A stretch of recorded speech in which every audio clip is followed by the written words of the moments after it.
Hey, what's up guys, welcome to another video, and today I'm basically going to be going through the different types of sneaker categories that sneakers fall in, so that when the time comes for you to buy your first pair of sneakers to start off your collection, you're going to have no problem deciding on what to buy. So as you know, sneakers, they fall into different categories. You got like the hypebeast sneakers, you got retro shoes, high-end fashion sneakers, and obviously your beaters. And I know it might get a little bit overwhelming, but I'm here to basically break these down into understandable segments for you to enjoy. Now, if you're new to the channel, please subscribe, please like and comment down below something positive. It really does help with the channel. Now, without further ado, you know what, let's get on with the video. Now, probably the most well-known sneaker category in this list are probably the hypebeast sneakers. Now, with the hypebeast sneakers, they're probably shoes that are worn generally by hypebeasts, obviously, and clout chasers, or people that actually generally support the product. Shoes that fall under this category are the Yeezy 350s, the 500s, 700s, 750s, blah blah, you get the idea. Off-white sneakers, or shoes that Off-White on Virgil has collaborated with. Obviously Nike Air Yeezy, obviously some Nike, some Adidas, and some Air Jordans as well. You get the idea. Hype shoes are probably the product when a big influencer like Kanye, for example, meet with another big sneaker brand like Adidas, and with the help of low supply and high demand, they produce a sneaker that's instantly sold out for retail and sold probably for 3 times over what they paid for it. It's really hard to cop these sneakers for retail, and retail itself is not that expensive, but when you get into a resale, boy, you're gonna be paying $800 for a pair of sneakers. Honestly, they're really good business, honestly. Like, if you buy this for retail and then flip it over for like $500 more, you're gonna be making money. So that's what a lot of people do in this community. So honestly, these might not be your first pick unless you've got like, you know, a couple $100s to spend on a pair of shoes. You can probably get some Yeezys for like under $500. These Beluga V2s that I'm holding, for example, these go for about $800. On Secret Sneaker Store, they're like $1,000. So like, yo, good luck. So the second category we have is the retro sneakers. Now the retro sneakers, these probably have seen a few re-releases over the years. These were probably around when your parents were still kicking it, and they also give off like an 80s to 90s vibe as well. So they're meant to be worn with that sort of vibe and theme. Sneakers that fit into this category are the Air Jordans from 1 to 14. You've got the Converse, of course. You've got Nike Air Maxes, Air Forces, some Adidas shoes, Converse Vans, etc. You know, retro shoes give off a vintage vibes. Obviously, they're meant to be worn with that sort of vintage. And the best part about retro shoes is that they're really versatile to wear, and they don't look bad when they're beaten up, because then it just gives the shoe a bit more character. Obviously, these are like old shoes, so like they're meant to be like giving off that characteristic vibe. And honestly, one of the best parts is that they're really affordable and they're generally really easy to wear.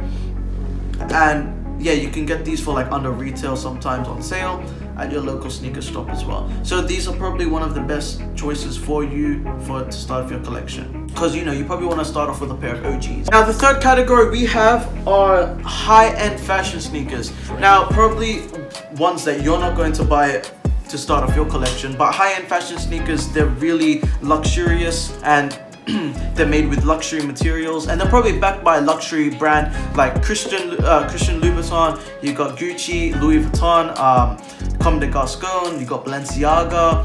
You know, those brands that were like made in Paris or like made in France or Italy, like in the 1912s or something like that. And these are really for the big ballers. Like honestly, if you want to splash in your clout, you get the freaking Christian Louboutin red bottoms or something like that. These shoes are incredibly expensive. Like probably the cheapest shoe that you can probably get is like $700, like retail, and they go into well up into the high thousands as well.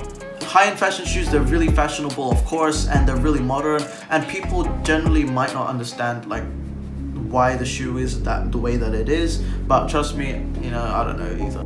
When you're wearing these, keep in mind with your fit, like, you know, you don't want to be pairing off your $900 Balenciaga Triple S sneakers with some, you know, $20 track pants or something like that. These probably won't be the first pick for your collection, as you know, obviously they're really expensive, and unless you've got racks to spend on a pair of sneakers, I don't know, you probably want to keep looking. It's the third category, high-end fashion sneakers.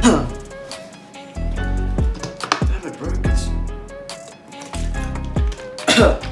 And now I know why YouTubers, they drink water, like when they've been talking a lot, because your throat gets sore as. Anyway, the last category of sneakers I'm going to be showing you is, of course, your trusty beater sneakers. Now, the reason why beater sneakers are probably, I'm recommending beater sneakers for you, is because they're really, so basically it's because of the versatility, affordability, comfortability, basically all the abilities. Beater shoes are probably a 7 out of 10 condition, probably black, grey or white or other tonal colors, and they're probably shoes that you don't care if they get dirty, because obviously they're just shoes to beat up in. And generally these are shoes that you wear when you're really unsure about the conditions outside, but you still want to look pretty fly as well. Beater shoes, they're really cool because the thing is, they can be like $100 Nikes or even like, you know, expensive Ultra Boost, but they're just shoes that you can wear. Like, beater shoes are probably the most loyal shoes that you can get. How many times did I say beater shoes? Damn it. Alright guys, you know what, that pretty much wraps up this video. If you enjoyed, please hit a like and subscribe down below. It really does mean a lot to me. I'm trying to hit 400 subs as soon as possible. I don't know why. I hope I was able to head you into the right direction when buying your first pair of sneakers. Trust me, it was really hard when I was starting out, because like I used to hit up the outlets and buy like a couple pairs of Roshis or like Air Prestos for like 70 bucks, and that's how I used to build off my collection, from like having 3 pairs to having like 20, like over 20 at the time. But obviously now when you get up like into like the higher levels, when you're buying Yeezys and Jordans and all that, you probably don't want to keep buying, you know, your like $50 discount shoes. You probably just want to save your money. Instead of buying 10 pairs of decent shoes, you want to pay 1 pair of really good shoes. That's basically what I'm doing right now. I'm just saving my money and buying the right things to like bump up your collection by like $1,000. So yeah, that's basically my advice to you. Of course, like I'm just here to try and like, you know, give you a right idea.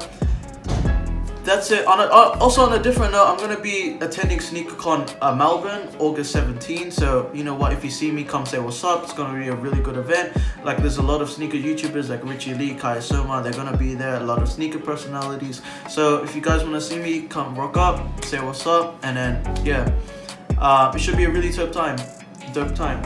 Alright guys, that's it for me. Please like and subscribe. Peace.